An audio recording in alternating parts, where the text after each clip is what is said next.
शिकार करती है। अपर्णा यादव शेरनी है और डरती नहीं हूँ मैं किसी से, क्योंकि मेरे साथ राष्ट्रवाद है, मेरे साथ आदरणीय प्रधानमंत्री जी का विजन है, एक सोच है कि सबका साथ, सबका विश्वास और सबका विकास। नमस्कार, स्वागत है आपका हमारे चैनल पर। मैं हूं आपके साथ शिप्रा सैनी। उत्तर प्रदेश का सियासी घमासान लगातार तेज हो रहा है और समाजवादी पार्टी के अध्यक्ष अखिलेश यादव पर अब बीजेपी नेता अपर्णा यादव ने कड़ा प्रहार किया है। एक चुनावी जनसभा के दौरान अपर्णा यादव ने समाजवादी पार्टी पर हमला बोलते हुए ये साफ तौर पर कहा कि मैं इन सिपाहियों से डरती नहीं हूं, मैं वो शेरनी हूं जो सीधा शिकार करती हूं। तो करारा हमला जो है वो अपर्णा यादव की ओर से समाजवादी पार्टी पर बोला गया है। जाहिर तौर पर बाराबंकी में एक जनसभा को अपर्णा यादव ने संबोधित किया था और उस दौरान कुछ समाजवादी पार्टी के जो कार्यकर्ता थे वो उनकी जनसभा में घुस आए और वहां अखिलेश यादव जिंदाबाद के नारे लगाए गए,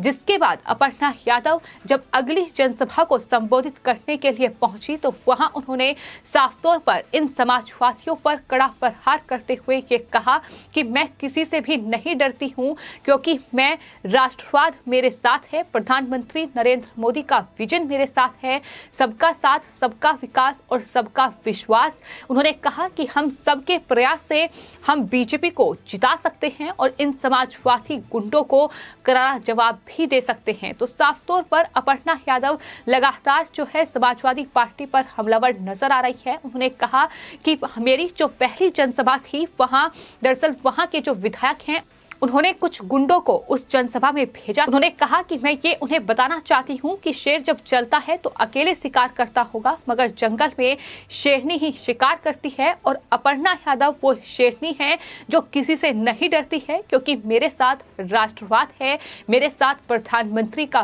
विजन है। साफ तौर पर उन्होंने बीजेपी का गुणगान करते हुए समाजवादी पार्टी पर हमला बोला है और लगातार ये देखने को मिला है कि जब से अपर्णा यादव जो कि सपा संरक्षक मुलायम सिंह यादव की बहू है वो बीजेपी में शामिल हुई है, उसके बाद से वो लगातार समाजवादी पार्टी पर हमलावर है। और इससे ठीक पहले जिस जनसभा को वो संबोधित कर रही थी, जिसमें बाराबंकी में इस तरीके से ये समाजवादी पार्टी के जो कार्यकर्ता थे ये उस जनसभा में भी संबोधित करते हुए अपर्णा यादव की ओर से ये कहा गया था कि जिस तरीके से मुलायम सिंह यादव ने 2019 में संसद में प्रधानमंत्री नरेंद्र मोदी को दोबारा प्रधानमंत्री बनने का आशीर्वाद दिया था, वैसे ही मैं चाहती हूं कि बाराबंकी की जो जनता है वो दरअसल सीएम योगी आदित्यनाथ को एक बार फिर से आशीर्वाद दे कि वो मुख्यमंत्री बने, एक बार फिर से बीजेपी को आशीर्वाद दे कि वो उत्तर प्रदेश विधानसभा चुनाव में जीत हासिल करें। तो लगातार अपर्णा यादव बीजेपी के लिए चुनाव प्रचार कर रही हैं, लेकिन वहीं जिस तरीके से उन्हें रोकने का प्रयास किया जा रहा है, जिस तरीके से लगातार समाजवादी पार्टी के गुंडे उन्हें परेशान कर रहे हैं, उन्होंने साफ तौर पर ये चेतावनी इन समाजवादी पार्टी के गुंडों को दी है, इन तमाम अराजक तत्वों को दी है कि इस तरीके से डराने और धमकाने का काम मुझे ना किया जाए। मैं वो शेरनी हूं जो किसी से नहीं डरती हूं और सिपाहियों से तो बिल्कुल भी नहीं डरती हूं, ये साफ तौर पर उनकी तरफ से कहा गया। और इस जनसभा के दौरान बीजेपी को वोट देने की अपील करते हुए अपर्णा यादव की ओर से ये कहा गया कि यहाँ पर यादव ज्यादा है, यानी जहां वो इस जनसभा को संबोधित कर रही थी उन्होंने कहा कि मैं भी यादव हूं, हम यादवों का एक इतिहास रहा है कि जब भी लड़ाई होती थी और राजपूतों की जब सेना चलती थी तो उसका नेतृत्व यादव ही करते थे। और उन्होंने ये भी कहा कि अब समय आ गया है कि पूरी बिरादरी जो है, जो यादव है, वो दरअसल बीजेपी को मतदान दे, प्रधानमंत्री नरेंद्र मोदी और उत्तर प्रदेश के मुख्यमंत्री योगी आदित्यनाथ को मजबूत करें। उन्होंने साफ तौर पर बीजेपी प्रत्याशी को जिताने की अपील की है। तो इस तरीके से लगातार अपर्णा यादव बीजेपी के लिए चुनाव प्रचार कर रही है। लगातार वो उत्तर प्रदेश के मुख्यमंत्री योगी आदित्यनाथ का किस तरीके से 2017 के बाद उत्तर प्रदेश में नेतृत्व रहा है, उसके जो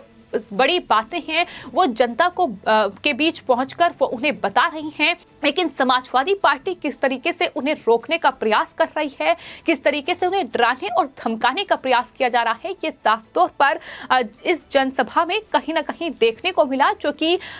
बाराबंकी के मोथरी गांव में हुई थी। वहां समाजवादी पार्टी के ये जो कार्यकर्ता थे, ये इस तरीके से वहां गुंडागर्दी करते नजर आए। हालांकि अपर्णा यादव की ओर से करारा जवाब दिया गया, लेकिन इस पूरे मामले के सामने आने के बाद पुलिस ने एक शख्स को गिरफ्तार भी किया है। राहुल यादव उसका नाम है, जो इस तरीके की नारेबाजी वहां कर रहा था। हालांकि पुलिस की ओर से कड़ी कार्रवाई इस पूरे मामले में की गई है और इस तरीके से जो अपर्णा यादव की और जनसभाएं हैं वहां हालांकि सुरक्षा बढ़ा दी गई है। तो ये तमाम चीजें हैं जो कहीं ना कहीं उत्तर प्रदेश के इस विधानसभा चुनाव में लगातार देखने को मिल रही है और यही वजह है कि बीजेपी लगातार हमलावर है। बीजेपी लगातार इस बात को लेकर समाजवादी पार्टी और आरएलडी के गठबंधन पर सवाल उठा रही है कि इस तरीके की अराजकता करके, क्या इस तरीके की गुंडागर्दी करके, इस तरीके से अपराधियों और इन गैंगस्टरों को टिकट बांटकर उत्तर प्रदेश में जो सत्ता है उसे समाजवादी पार्टी संभाल पाएगी या फिर उत्तर प्रदेश की कानून व्यवस्था को बेहतर कर पाएगी। ये तमाम सवाल हैं जो लगातार समाजवादी पार्टी पर बीजेपी दाग रही है और उनसे इस सवाल का जवाब मांग रही है कि आखिर इन गुंडों और गैंगस्टरों को टिकट देने की क्या मजबूरी है, आखिर ऐसी क्या मजबूरी है कि इस तरीके से इन अपराधियों को टिकट बांटे जा रहे हैं। क्या जीतने के लिए अखिलेश यादव को इस तरीके से तमाम हथकंडे अपनाने पड़ रहे हैं कि जेल में बैठे हुए लोगों को वो टिकट दे रहे हैं, अपराधियों को वो टिकट दे रहे हैं और इस तरीके से गुंडागर्दी कर डराकर धमकाकर वहां पुलिस कर्मियों को कहीं ना कहीं डरा रहे हैं, हिंदुओं को डरा रहे हैं। तो ये तमाम चीजें कर क्या वो लोगों का वोट जो है वो बटोर पाएंगे? ये तमाम सवाल हैं जो फिलहाल कहीं ना कहीं अखिलेश यादव पर बीजेपी दाग रही है। और चूंकि अपर्णा यादव जो है वो मुलायम सिंह परिवार की बहू है और उन्होंने जिस तरीके से सपा से बागी तेवर दिखाए हैं, क्योंकि उन्हें जिस तरीके से पार्टी में अलग थलग किया गया, कहीं ना कहीं बड़ी वजह है कि अपर्णा ने बीजेपी का दामन थामा है। हालांकि वो राष्ट्रवाद को लेकर हमेशा से ही मुखर रही हैं, हमेशा से ही उन्होंने प्रधानमंत्री नरेंद्र मोदी और उत्तर प्रदेश के मुख्यमंत्री योगी आदित्यनाथ की जो उत्तर प्रदेश के लोगों के लिए, गरीबों के लिए योजनाएं रही हैं, जो देश के लिए उनका विजन रहा है, उसकी हमेशा से तारीफ की है। और उनका बार बार ये कहना है कि उनके लिए राष्ट्र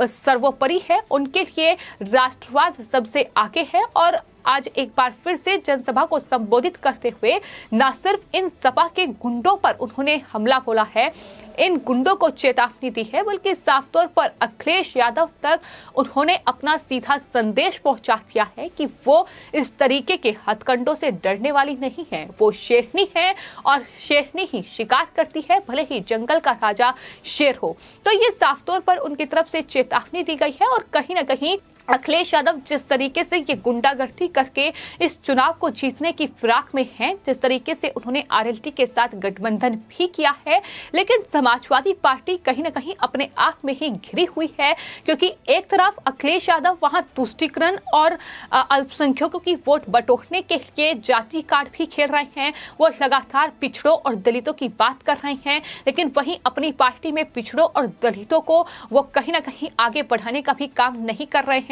उन्हें टिकट नहीं दिया गया है। तमाम खामियाजा जो है वो पार्टी के नेताओं को भुगतना पड़ा है। जो तमाम पार्टी के पुराने नेता थे, जो सालों से कहीं ना कहीं इन चुनावों की तैयारियां कर रहे थे, जो अपने अपने विधानसभा क्षेत्र में लगातार जनता के बीच पहुंच रहे थे, उनका टिकट काटकर उन्होंने जिस तरीके से अपराधियों और गुंडों को टिकट बांटे हैं, उसका खामियाजा भी समाजवादी पार्टी को भुगतना पड़ रहा है। और शायद यही वजह है कि इस तरीके से अपर्णा यादव, जो कि अखिलेश यादव की भाभी हैं और मुलायम सिंह यादव की बहू हैं, उन्होंने समाजवादी पार्टी से अलग होने का फैसला किया और साफ तौर पर बीजेपी का दामन थामा। और उसके बाद वो लगातार उत्तर प्रदेश में बीजेपी के लिए चुनाव प्रचार कर रही हैं और तमाम जनसभाओं के जरिए अपर्णा यादव ये जनता को बता रही हैं कि आखिर समाजवादी पार्टी और उत्तर प्रदेश में योगी आदित्यनाथ सरकार में क्या फर्क है, आखिर 2017 से पहले किस तरीके का उत्तर प्रदेश था। इतना ही नहीं, इस जनसभा को संबोधित करते हुए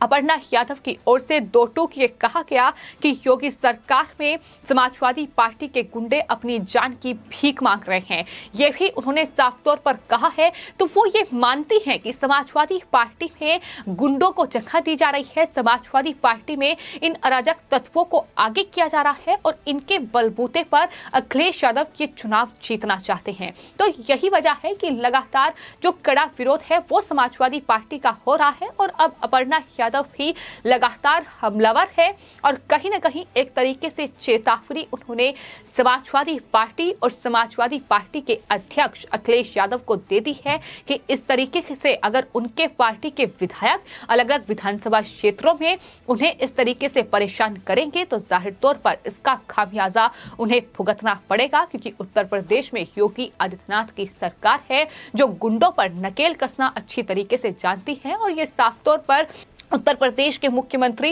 योगी आदित्यनाथ भी हर एक जनसभा में इस बात को कह चुके हैं कि उत्तर प्रदेश में अगर इस तरीके से आज गुंडागर्दी दिखाई जा रही है, अगर समाजवादी पार्टी के कार्यकर्ता, अगर उनके उम्मीदवारों के समर्थक उम्मीदवार इस तरीके से गुंडागर्दी और दिखा रहे हैं, इस तरीके से धमकियां दे रहे हैं, तो 10 मार्च के बाद इन सब का इलाज होगा। और यहां तक मुख्यमंत्री कह चुके हैं कि 10 मार्च के बाद एक बार फिर से उत्तर प्रदेश में इन माफियाओं पर बुलडोजर चलेगा, इन अपराधियों पर नकेल कसी जाएगी, जिससे समाजवादी पार्टी कितना ज्यादा घबराई हुई है ये इलेक्शन कमीशन को दिया गया उनका नोटिस ही बता रहा है। तो एक तरफ वो गुंडागर्दी करते हैं, लेकिन दूसरी तरफ जब उन्हें इस तरीके से जवाब दिया जाता है तो उस पर वो बौखला जाते हैं, इलेक्शन कमीशन पहुंच जाते हैं। तो ये तमाम चीजें हैं जो फिलहाल समाजवादी पार्टी के लिए कहीं ना कहीं मुश्किल खड़ी कर रही है और कहीं ना कहीं इन अपराधियों गुंडों को टिकट बांटकर समाजवादी पार्टी अखिलेश यादव ने